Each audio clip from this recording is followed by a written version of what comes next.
All right, welcome back. Thank you so much for staying with us. You're watching Morning Cafe. And I want us to shift gears now to talk matters lifestyle. But this morning, we want to talk about something that is quite uncomfortable, that is grief and loss, and basically just how to deal with loss and grief. Does it have a manual, really? And we do understand that grief is a very uncomfortable concept, especially if you're dealing with somebody else's grief. But is yours really uncomfortable for you? It doesn't really matter if it's yours or somebody else's, but grief in general is just an uncomfortable feeling and an uncomfortable concept. So that is the conversation you're having this morning with my guests who are already in studio. We have Richard Ziwa Zimbalist, our counselor this morning, and of course Nasim Nkatha, a psychologist and the founder of HUGS organization. She'll be telling us more about HUGS organization and what they do there, and with regards to just how to help people who are dealing with grief deal and cope with them. So we do welcome you to be part of this conversation through our social media platforms. That is TV47 Kenya on Facebook and on YouTube, on X. At TV47 Digital, you can tag me as well at Ann_Dida, and there will be a number on your screen very shortly. You can call in live. If at all you do have a question for our counselor and psychologist in studio, and if you do want to share your feedback or your experience with grief. Karibu sana to Morning Cafe. Good to see you again, ladies and gentlemen. Good to see you too. I want to start with, first of all, just understanding the concept of grief.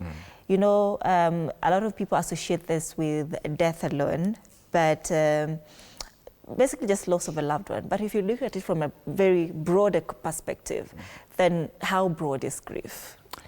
A broad is grief, and I need to say that losing a loved one usually is the one we're more prone to identify with and speak out elaborately about. But when you lose a job, it's a loss. When you lose things that were dear to you in your enterprise, a business has burnt down, it's a loss. You grieve over it.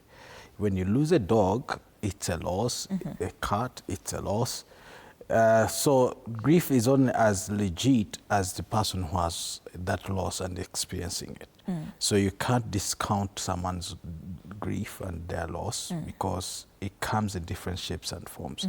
And as you go through life, you just need to learn how to deal with grief and loss as it comes, depending which experiences you're having in your life. You just need to know that grief is part of life experiences, and one must go through it. The depth with which you express it might differ with different people because you are the one who is in that relationship. If it's a business, it's you who is in relationship with that business and a few people who are your clientele. If it's a cat, about walking to someone's house and don't even recognize the cat in the house. But someone else is calling it my name. Richard, where are you? It's as dear to the person, but totally insignificant to me. Yes. I love dogs, and we have a dog that has grown up with my babies. If I don't hear the sound of that dog, I know there's something wrong. Even if we don't talk the same language, but I must open the backside of the door just to see, hey, Jojo, you're around. And she comes around and she jumps around. So if I lost a dog, to someone who doesn't care about dog, it is insignificant. But actually, if that dog died, literally everyone in the house is mourning and grieving, you know? And I know you brought in that concept of, you know, now bringing in animals, pets, dogs, cats, and we've seen this over and over again on social media. When you post, somebody posts, you know, their cat has died, their dog has died, and we see comments like, Sini paka, you know, sini mbwa tu, so you'll just go buy another one. But chukwa ingine, you know, but Ama, you say, you have another one when you're so you layer that one. But now how does it differ when you're, say, grieving somebody, you know, a human being, as opposed to how you would grieve a pet? Life can never be normal. You just learn to go through a different phase of life where you have to accept that my loved one is gone. But it takes time, really, really long time, because the grief of a loved one comes in phases, comes in different ways, and those waves hit you differently. We're talking about, incidentally, a short while ago, we lost someone who's very dear in our community from Nairobi Hospital, Professor Msoke. And we're doing a memorial service at All Saints. And we're talking about in our community and saying, he's been a doctor for 45 years in that hospital. So we have a unique group that happen to be part of the leaders, and I was telling them it is good for us to go and be part of the physical group that is meeting to comfort and console with the family. Because as much as we have digital warriors who send emojis and comfort messages, it's never the same. Needs must be we go back to our cultural setting where we show up when someone is lost a loved one. You don't have to even to say much, you just have to be there. That is very comforting to the family. So when you lose a loved one, there are some things that are natural to do. Cry, wail, scream. Every emotion that you do is perfectly normal. I may not scream when a cat dies in my house or my dog, but it's different when it strikes home with a loved one. We'll get into the nitty-gritties of what to do, especially when you've been struck by grief. But let's hear from Katha. How do you internalize and we'll just define this concept of grief? And Ziwa has brought in something quite interesting. When you're talking about pets and this concept of dealing with grief, does it differentiate majorly, with how human beings would grieve a fellow human being as opposed to how you would grieve a pet? It's quite interesting. I wouldn't say there's a straight answer to that, sorry, because one, there's certain people that refer to their pets as their kids, So I feel like that it's a very individual. Is it logical to refer to a pet as a kid?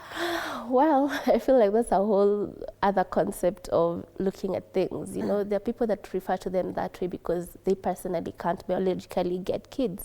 So they feel like this fairy, companion, I would refer it to that. But there's a whole concept to that when you're trying to look at how logical this is and everything. But in the case of grief, I normally say grief is very personal and subjective in the sense that we might have lost the same person in terms of maybe as a family setup, but the way I'm grieving is very different from the way you're grieving. But that doesn't say that I love them more or, you love them less than I did. So it's very personal. And that's why when we're looking into grief, there's this misconception that grief has stages, that you'll go from stage 1 of denial, anger, all the way to acceptance. But I keep on saying grief is a whole roller coaster. 1 minute you'll be in bargaining or denial. The next minute you've made peace with what has happened. A month later, something else pops up and you keep on, moving. Like I said, roller coaster of emotions. So when you're looking into grief, try and understand personally. What does this mean to you? There's something in therapy we call tasks of mourning. The whole logic is making peace with what has happened, all the way to you learning how to live life, moving, forward in terms of life without your loved one and everything. So in this process, always understand what stage am I in today? What am I feeling? Name them. I normally say name them to tame them because again, in our African culture, there's certain feelings that we're told we need to suppress, especially when it comes to grief and loss. You're not supposed to feel angry because it's like you're judging God's decision and everything. So it's always good to name these feelings so that for you can be able to process them. Because the more you suppress them and you don't deal with them, the more now they take over, without you knowing where is this anger coming from, what triggered it, what was I doing today that made me remember my loved one, and so on and so forth. So when it comes to those processes, first of all, the stages are not in line. So don't feel off when you feel like, I was already accepting what had happened and everything, and then now I'm already in bargaining. Did they really die? I feel like they went, because most people say they see it as they went on a vacation in a faraway place, they're going to come back and something. So there's nothing wrong with just understanding your process, and most importantly, compassion. Telling yourself these feelings are coming from someone, somewhere, and you need to treat yourself with love and compassion. That there's nothing wrong with me feeling this way today. There's nothing wrong with me feeling like I can't face the world today. So I'll just take time in and just process my emotions and everything. So the most important thing is, one, understand there's no linear, concept or manual for this. You deal with it on a personal level. So once you understand that, then everything else flows easy. It's not going to be easy, but once you understand these feelings, it becomes better to bear with it. Yes. All right, Ziwa, Nassim has talked about some of the stages of grief, and do you agree that these are just misconceptions as she puts them? Because we do have denial, anger, bargaining, depression, and then acceptance. And when we look at how the people who came up with these stages, they have outlined them in that order, starting with denial, anger, bargaining, depression, and then acceptance. So do these stages occur in that order, or is just more fluid from where you sit? I must say Nassim is very articulate about the subject, and I think in her words she's telling the truth as she has been able to experience it. In my world, as I've been able to experience it, might be totally different slightly from her experience, but I think it is true because in my practice I happen to be one of the first respondents in homes when people lose a loved one. Every Tuesday and every Thursday would often go to homes of family and friends who have lost loved ones. There are homes where you might enter and they're totally practically in denial that the person is dead. So you have to help them to come to a place of normalcy to understand what has just happened. They're just going about normal life like nothing has just happened. So to bring the family to a place, a semblance of reality where you sit them down and create a place where you calm the young ones, the older ones, the indifferent ones, and drop it home and say, friends, yes, it is true. So the one who's living in denial, it is not fully settled home, but at least you have come to a place where you have communicated the truth of what has just happened. Then you begin to journey with them to help them that. Now, there are those who say acceptance. I think there's a misnomer for that one. It is hard to accept that your loved one is gone. It takes a long while because the clothes are still in the wardrobe. The food was still warming in the kitchen. There are certain expectations, so it takes long for you to come to that normalcy. And I would say it is true, as it is said. You go through all those phases and you experience them differently. And when it comes home, it comes home. And I think to everyone as they're experiencing them, it's okay. I was shocked with the sight that I was seeing through my wife's phone when Betty Bayo died. We loved her music. We loved a lot of things that were happening with TikTok with her daughter. But a sight hit me when her friend went to pick her daughter from school. And the child is clinging on to the mother. The respondents of all the people who were introducing us to the subject of the loss of Betty Bayo, as some were insensitive, but the greater sight is that everyone was in denial that Betty Bayo has gone. And a barrage of many comments began spilling over social media. Everyone, is this true? Is this true? Is this true? It is true. The first response to the loss of someone you cared for was all over in our homes through social media is to say, it can't be true. Denial. It's denial. And others follow through as they come in play. Anger, bargaining, depression, and of course acceptance. Let me show you the one of anger. Last week, I don't know, was it last week? I think last week, this week.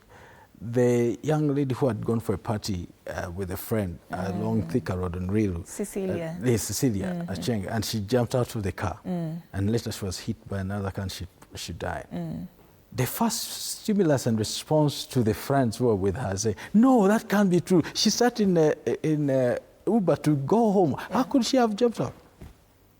Denial. Now, the gentleman who last talked to the cab driver, the anger, because he took all the necessary precautions to see that she gets home, that would be furious. How could she do this? But it is what it is. It happened. Anger as it is, it is. The family members, you know, when they lose a loved one, like I said, in our work and assignment, sometimes you call them. The things you'll be told on phone, oh my God. There's some you know, don't tell her. Go where she is, because if you're going to tell her so-and-so is dead, it's going to be different. Yet others will accept it first, others will come at it in rage. Yeah. All right. And now that you're talking about stages, Nasim, talk to us about the different types of grief. We've talked about stages, but how do these now express themselves, you know, emotionally and physically as well? How do they manifest? When it comes to grief, there's something we call a thought process. Your thoughts affect your feelings affect your behavior, and that's what now basically happens. These thoughts are normally triggered by something, you know. So for us to understand someone's emotions or physical state, you have to understand the psychological mindset and what triggered said thought. Maybe when it comes to loss, we look at the primary loss of this is a person that we've lost, but the other secondary forms of losses, things that you used to do with this person, phone calls that you used to have at a certain period of time, places you used to hang out with this person and everything, and all these things will act as a trigger. So understanding that is what helps you know. Every time I pass by a certain cafe, we used to go have coffee and everything. These are the thoughts that I have. These are the feelings that I get. And this is how I behave physically in terms of, you know, the grieving process and everything. And emotions can also be physical. You find someone becomes so overwhelmed that they feel like they can't walk. The body becomes, you know, shaky and whatnot. That is all from the thoughts and the trigger towards whatever it is. So it's always good to also pay attention to the secondary loss that has been brought by the primary loss of losing that person, so we can be able to learn how now to cope with what happens when I'm faced with this trigger, this is what happens and everything. And that is what brings about now the stages that you're mentioning of grief. Because I might pass by a cafe and I'm like, oh my God, I can't believe XYZ is really, really gone. A time like this would be having coffee and whatnot, you know. So that's what happens. The process, the stages don't come out of the blue. They're always triggered by things around you and things that you shared with this person. And that's what I'm saying. The stages are not linear in the sense that itatoka hii stage, in this stage. That's why it's a whole roller coaster. Today I'll be feeling this way because I found this trigger. Tomorrow I'll go to the closet and then maybe I'd forgotten a shirt to take out one of the shirts when I was, you know, packing and everything. It triggers another stage and so on and so forth. So it's always good to know this is how I'm feeling today. This is my stage. This is what it means to me. When it comes to denial, what is associated with denial? How do I represent denial? Because again, denial can come in very many different forms. So for me specifically, what triggers leads me to denial? What triggers lead me to bargaining, where I'm like, ama tarudi, they'll just wake up one day, and you know, what triggers me to, you know, depression in the sense associated to, you know, the death and everything. So once you understand all those, then you know when it comes to this is how I behave. And this is now where it becomes easier for you to know how to cope with it, how to deal with it, what do you need in that particular moment. And there's something that we do in the form, especially in our culture, African culture, but you feel like it's the right thing to do when someone we've lost, you have a neighbor that has lost someone and everything, but you start asking them, what do you need me to do? What can I do for you? It's a good incentive, yes, but at the same time I feel like it becomes harder for the person that, you know, is bereaving, because now you have to make them to think, what do I need? But how about asking direct questions? Can I come over and take the kids out for a walk? Can I bring you some food over, or just take the food over? So ask specific questions when it comes to you know, people that have lost their loved ones and everything, instead of asking, what can I do? That question becomes very broad and confusing to the person that is, so ask specific questions. All right, and we'll be getting deeper into what to say to somebody who is grieving as we continue this conversation. But Nasim, you mentioned something about, you know, the triggers that sometimes you would get in terms of places that you used to be with a particular person, and I know I've experienced that before. A friend died 4 years ago, and every time I pass by Kencom, I remember, you know, the last time we had a conversation, we were seated somewhere here.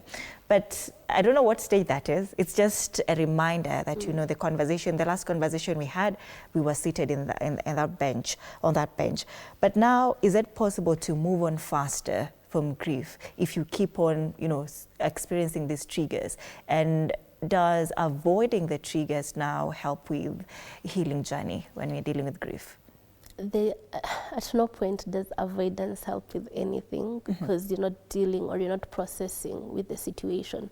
And these triggers will always happen. Kencom will always be Kencom. And high chances you'll always find yourself passing by Kencom. So there's if I decide to pass through Way Avenue, Kimathi Street, avoid Kencom. Online upate mtu amepost Kencom, ama kitu ime happen. Like there's always be something that will be reminding you of that area. Yeah. So what you do, there's something we call sentence completion, grief sentence completion. One, you ask yourself, how am I feeling right now? As of now, where I'm seated, how am I feeling, right? And when you go through that, you find there are times we start asking yourself, what did I learn from my loved one? What memories? Because this person is gone, but the memories still live on. It won't be easy, especially during the first few days, but you need to find yourself how to make the memories, live through the memories, you know? What lessons did I learn from this person? If you pass by Kencom, you're like, oh my God, if this person was right here right now, what would they make, what comment would they say about this situation? What would happen with this and that? So the more you do that, the more you make your brain and mind familiar to the loss, having you living through those memories, you know? If you have friends, common friends and everything, you share stories about this person. If you're in a certain place, what would they order if, you know, they were here right now? What jokes would they constantly, you know, share and everything? Because what we do is we want to forget everything about this person, but you can't forget because the memories are still there. And our memories are not only stored in our mind, but also in our sensory motors, in the sense that I'll pass by, someone will be walking around with their fragrance. It will trigger a memory. I'll hear a song they used to like. It will also trigger another memory. So it's learning how to adapt to the reality of things that they're no longer here through the memories that you shared with this person. So that becomes very easy. And always remember to ask yourself, as of now, right now, how am I feeling? Now that I've seen this place, how am I feeling about it? What emotion is associated with that? You know, if this person was here right now, what would they say? There are certain friends that crack jokes over here and there. So what would they say about that thing? What would they, you know, so the more you do this, the more your mind starts making peace with the absence, but through now the memories. Yeah. Zia, you've not told us if at all you do agree that or disagree that there's a manual to dealing with grief and loss. Is there a manual to this? And I know you deal with a lot of people dealing with grief. You've said sometimes you're the first respondent to this. But what do you tell them at that particular point? Is there a way that you guide them how to deal with this particular feeling that they're feeling in that moment in time? Thank you. I like what Nasima said. There's no way out, shortcut about grief. Because what has happened has happened. And sometimes in practice, there are certain things you know that the primary things that you should do. You call them the ABCs of helping those who are grieving and mourning. And when you show up, if someone is driving, you need to find out from loved ones where so-and-so.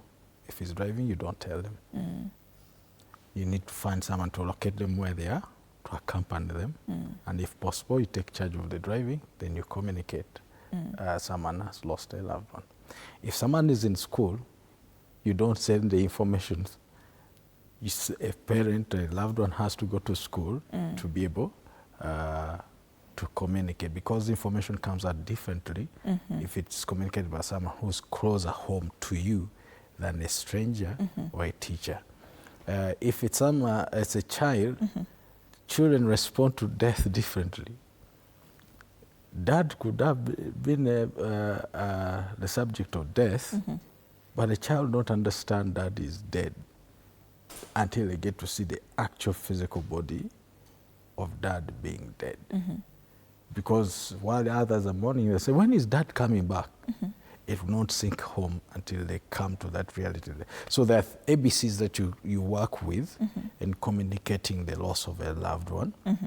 And if it's a spouse, you need to identify which spouse. Is it a man?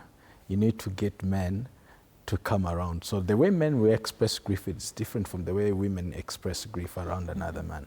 Men will just come and sit around and sit in silence. We might not say much, but we're saying a lot by us being physically present. The way we express it, we do it internally, while women would say it they express grief by talking about it. So if it's a woman, you gather women around at a moment and they sit around their friend and talk and provoke conversation that help the loved one who has lost a child. If it's children, you carry other little kids. If it's playing, they continue playing with the child, but down the line, there's a way kids communicate loss to each other at their level. So there are ABCs that you work with. If it's in the context of a church, in a community where the faith is Christianity, we always recommend the clergy to come alongside. And if it is related with a particular structured church, we say, that we call them visitation ministry. The people who go to visit with a bereaved family. Distinctly, they know how to help around the home. They'll also go jump to the occasion to go to the kitchen to prepare tea. And they'll also help to ensure that people who have lost a loved one have eaten or they're hydrated. Because when you're crying and weeping, you're having headaches, you're not drinking, so someone has to ensure that you're drinking, you're eating, while you're going through the process of mourning. And so there are those ABCs you can't ignore. Then there are some families where they're very dramatic. There's an occasion to reward themselves when someone dies in a home. So you tell the family, especially if it's the wife, you say, while you're crying, cry with one eye, but the other one be open. Find out where the logbook is, where the land titles are. You need to know the items that needs to be secured. And since you cannot keep them, you need to find a dear friend, a family member who is loyal to you, who will keep them. Because I've gone to some homes. We've gone to lay to rest a loved one. By the time we returned home, the entire house was clean. And she's wondering, who has taken this? Who has taken this? You're mourning your loved one. Others are seeking opportunity to reward themselves. Then there are things that are red flags that you take note. There's what we call repression and suppression of grief. In a repression, you unconsciously try to ward off the need and the idea to grieve your loved one. But in suppression, you intentionally suppress the idea of not grieving. You ignore it. I don't want to deal with this. So you help them that anything that you do not express now will later find its expression in a manner that is self-destructive. And it's not going to be helpful for you. Is it sustainable? No, it's not. It's not only is it going to be self-destructive to you, but also people who genuinely care for you. You find people who are given into constant drinking, drugs, and many other things that they engage into. They're dealing with grief. They kept on procrastinating and not giving an opportunity to grieve. Grief, there's nothing wrong with it. It is good for you to know that anyone who's normal and you deeply loved anyone at any particular point, even if it's a cat or a dog, you're going to experience loss. So you need to learn to live with loss and grief. So those are some of the ABCs we work with. Okay. And Nasim, I love that Ziwa has mentioned something about kids. that, you know, sometimes the way kids react is different with how we as adults react to grief. Then from psychological perspective, would you say that it hits kid most as compared to how it hits us as adults? Because, you know, sometimes we have the capability to process all this. But for kids, maybe they'll just know that, you know, maybe, for example, mommy is not going to come back. Mommy is gone forever. But how do they process that particular statement and feeling and emotion? And we're talking about kids who are 10 and below, or even 15 and below. Does it hit them harder as compared to how it hit us as adults? Again, I'll go back to how personal grief is, but at the same time for kids, and some of the ABC he was mentioning is, does this kid understand the concept of death? Do they, because most kids don't, you know, like most kids don't know what death is, don't know what happens, don't know what now the reality of things are gonna be moving forward, because like you mentioned, you'll realize a kid will hear daddy is gone, but they'll keep on asking, Anarudi lini, when will we see daddy and everything. So the first step to this is, first of all, explaining to this kid what death is. But before even explaining, try and understand, what do they think death is? What do they think is happening and everything? And then clear out some, you know, misconceptions or understandings that this kid has around death. And then now from there, understand what do they think reality is going to be moving forward. You know, in their own little way, they'll try and explain to you, this is what is going to happen and everything. So all kids need is just that reassurance of, despite what is going to happen moving forward, your family will still be around, will still, you know, do certain things. If this kid feels like, oh, I'll no longer have someone to go on walks with in the evening, because I used to do that with daddy. So find if you can do that together with this kid. And it's gonna be a long process, not gonna be a one sit down conversation. So you need to constantly figure out, where is this kid's mindset as of today? Because kids don't process emotions the same way we do. Because one, they don't even know what is happening. They know they feel a certain way, but they don't know how to express it. Like an adult would say, today I feel heartbroken. I saw this and this happened. So for them, they don't know how to process where this thought has come from, or what exactly am I feeling. So you need to constantly find ways to get to know what is happening within that kid's, you know, mind and, you know, feelings and everything. And that will only happen through constant conversations, leading conversations that need you to get answers at the end of it all, but not interrogation in a way. Find fun ways to do it. I find art therapy or fun activities where the kid is engaged doing something else, throwing a question. And then they'll forget about it, because there's all, you know, stuck either in drawing and everything. They'll just start blabbing out and everything. And then from there you can pick, oh, today this is how this kid is feeling. So maybe today this kid is in depression because she feels sad that she can no longer do this and that. So now as an adult, get to see what can I do to redirect that or make it easier for them. Do I need to take them to their auntie's place? Do I need to invite someone over so that they can, you know, feel, because kids will play around, jump around, but it doesn't mean that they're not processing grief the same way we are. It's just that they don't know how to articulate what exactly is happening. And what we do as adults is we start neglecting those little, you know, human beings, because now we're so focused on adults because they're crying, their emotions are being seen and everything.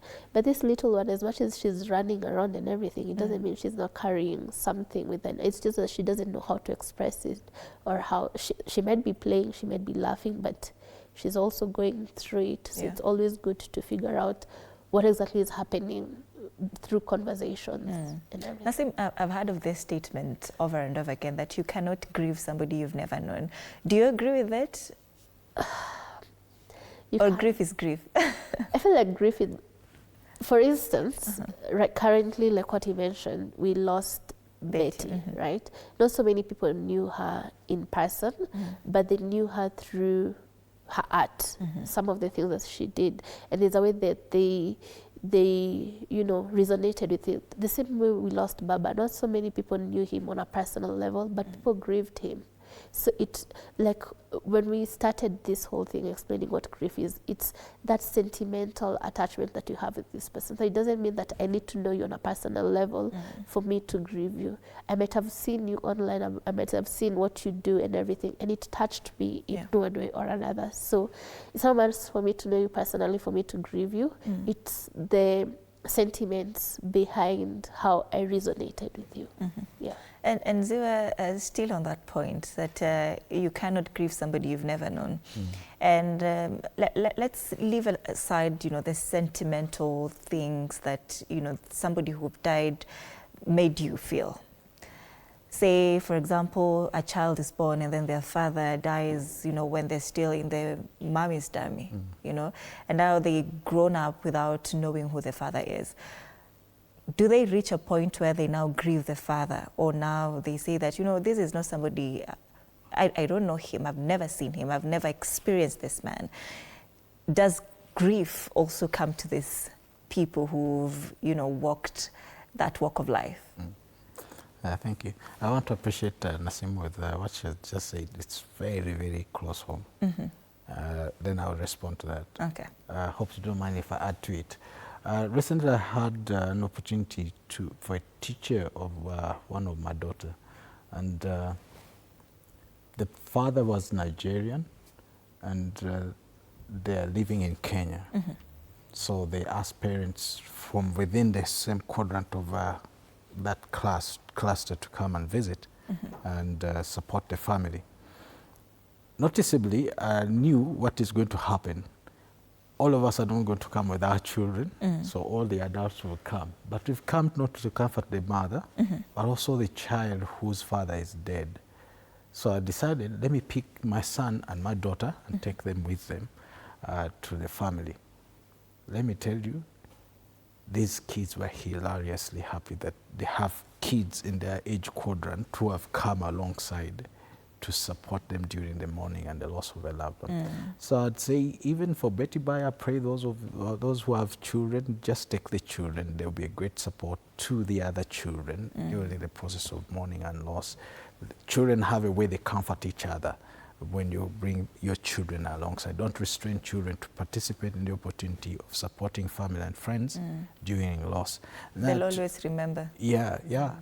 Just to get back to you, one, it's imperative for one to note that life is first spiritual before it is natural. We're only having a normal, a natural experience, but life begins in the realm of the spirit world.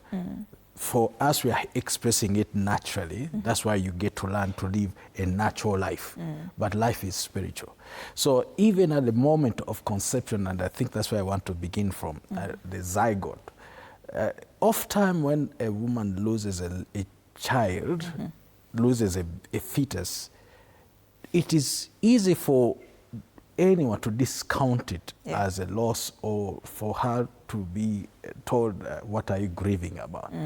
That is real life right there. And that should be recognized. And when someone has lost life, blood has run out of them, and they go through the opportunity to flush that life out medically. Anyone who has ever gone through that experience knows, especially for the woman, I lost a life.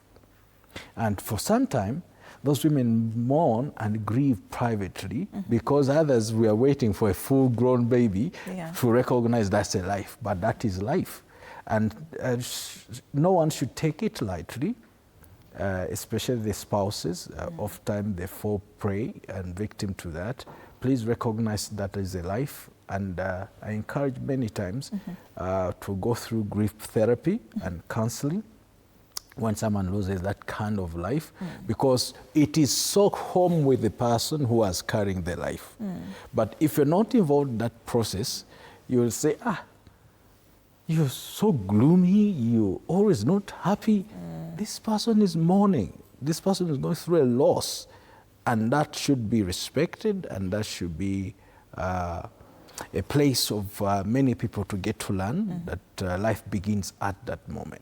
Now, in the process that the child is born and the father is not there, never got even to witness the father, my friend, it is hard. it is hard. And I always tell many people I reach out to and encourage, please normalize therapy and counseling. Normalize grief therapy.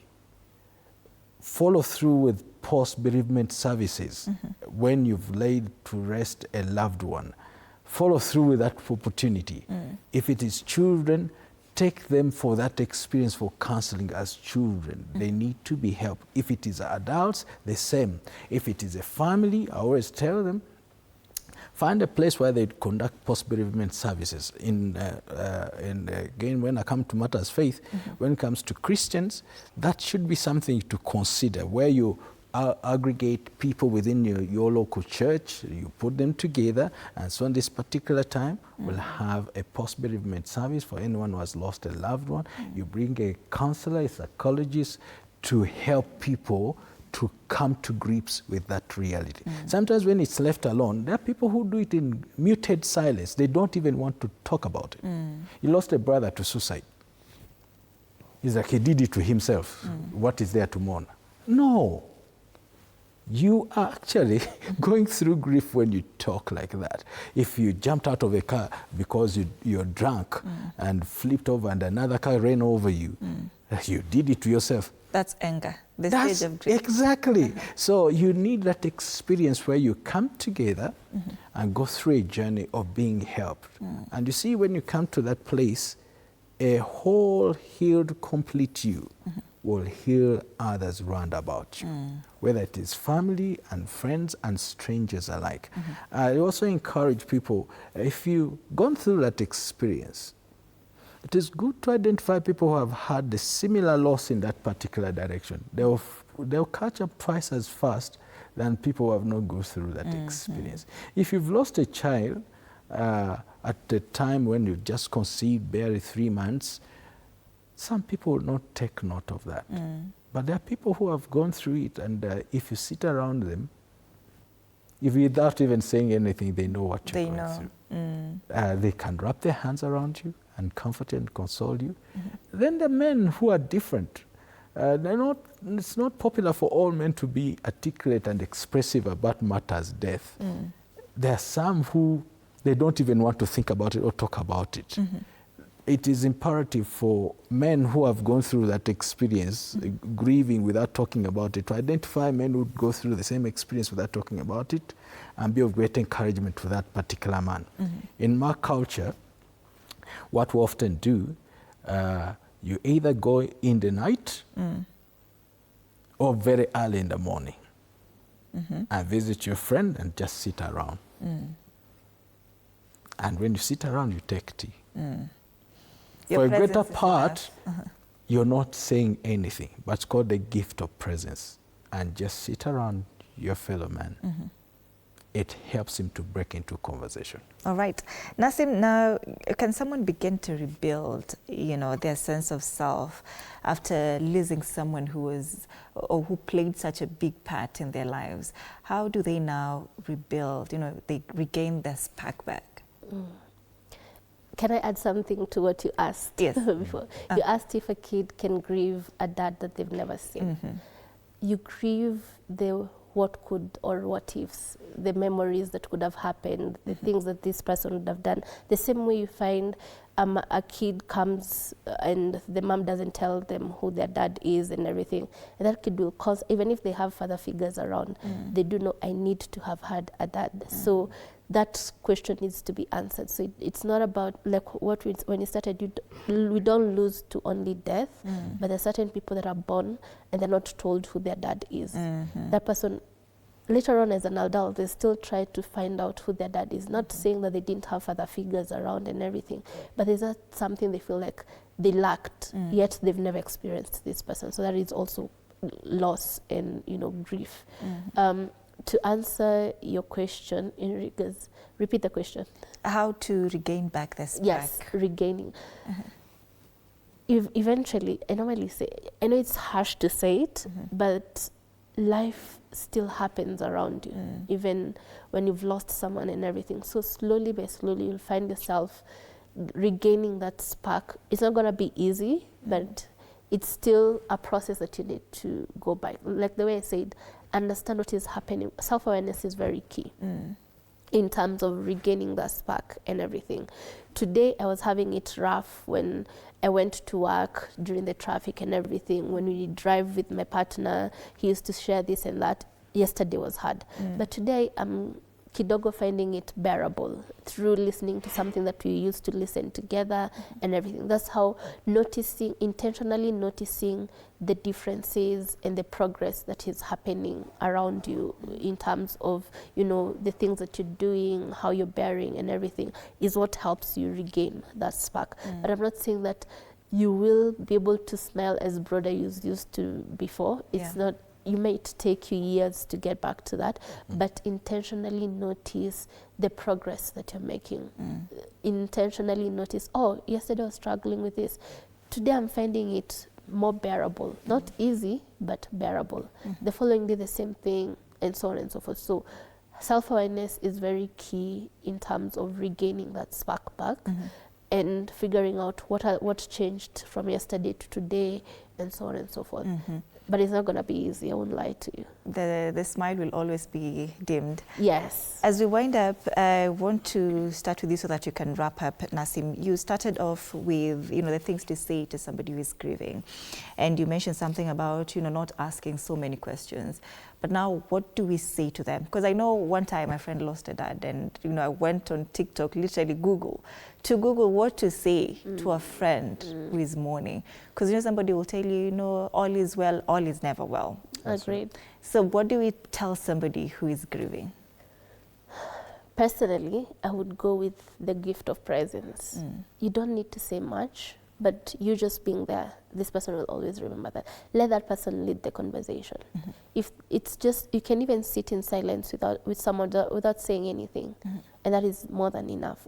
You'd rather do that than say the wrong thing, because whatever it is that you say will constantly be ringing in this person's head for so long. So I always tell people, first of all, understand your friend. There's these things we call love language, and we think it's only in romantic concept and everything. If you know your friend, their love language is gifts and whatnot, how about that day go over with a bouquet of flowers? Do this through their love language. You don't need to necessarily say anything. If they like acts of service, how about you show up, do the dishes, clean up around and everything, and just sit with them. And you'll realize the more you sit down, as long as you've created that safe space, they will constantly start talking. You'll do something like, Nani used to like doing that. Listen, do not shut them off in terms of sharing memories, because we feel like if they share memories, then they'll get hurt, they'll cry. There's nothing wrong with sharing memories and crying. If this person wants to cry, sit. It's very uncomfortable to sit with someone that is crying, but sit through it. If you can, cry with them. You'd rather do that than say something that will constantly ring. We feel like saying it's part of life, such is life, it's a journey we all go. That is not the right place to say that. So social awareness is also very important to know, what do I need to say now and what do I need not to say? So just sit with that person, be present with them. Another thing is respect people's grieving process. Granted, the first few days they'll overindulge in certain things as part of denial and everything. Maintain that until you feel like, no, this might end up getting overboard. You'll find there's someone that during the first few days they're not even showering and they're not getting out of bed. Give them that space to process that, but it shouldn't go to a certain extent. So know where to draw the line, whereby you'll be like, okay, now today we need to go shower. Today you need to get out of bed. We need to go take a walk. Let's go take a walk at the mall and everything. But before doing that, first of all, give them that space to process and sit on it. There's nothing wrong with taking a day off or two, until now, okay, hii imekuwa too much.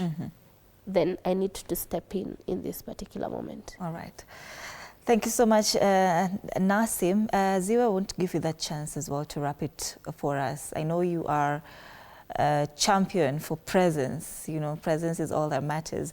But what would you recommend that we say to people who are grieving? Just a little bit. I must say that you might never get back the spark. sometimes never comes back. If you lose a husband, it can never get that back. Sometimes they might even choose never to get married again. The child is gone. You might never get a spark. Anyone who's telling you need to get another child, get another one, might never get that spark. But on a conclusion, I would say that show up and be kind. Just show up and be kind. If it's in a rural community, carry food with you, carry firewood with you, carry charcoal with you. If it is in the urban centers, just show up for some shopping. Don't come empty-handed.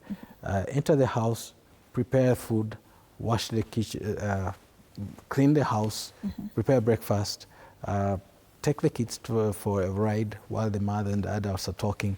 Just show up and be kind. That's the best way you can be able to help people to deal with the present reality which is present with them.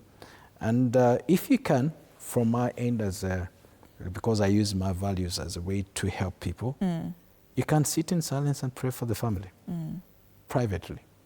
You might not do much, but we always have a way we aggregate people, neighbors and friends in a tent somewhere, and people show up. Just show up, sit back, and pray for the family. It helps. All right. That is Richard Zio Zimba, Lister Councillor this morning, and of course Nasim Katha, psychologist and founder, HUGS organization, helping us navigate how to deal with loss and grief. And as we've talked about during this show, it has no manual. You have to sit with the uncomfortable. Thank you so much, ladies and gentlemen, for making time for us to have this very important conversation this morning. That brings us to the end of this segment. You're watching Morning Cafe. Good morning. My name is Anne Odida.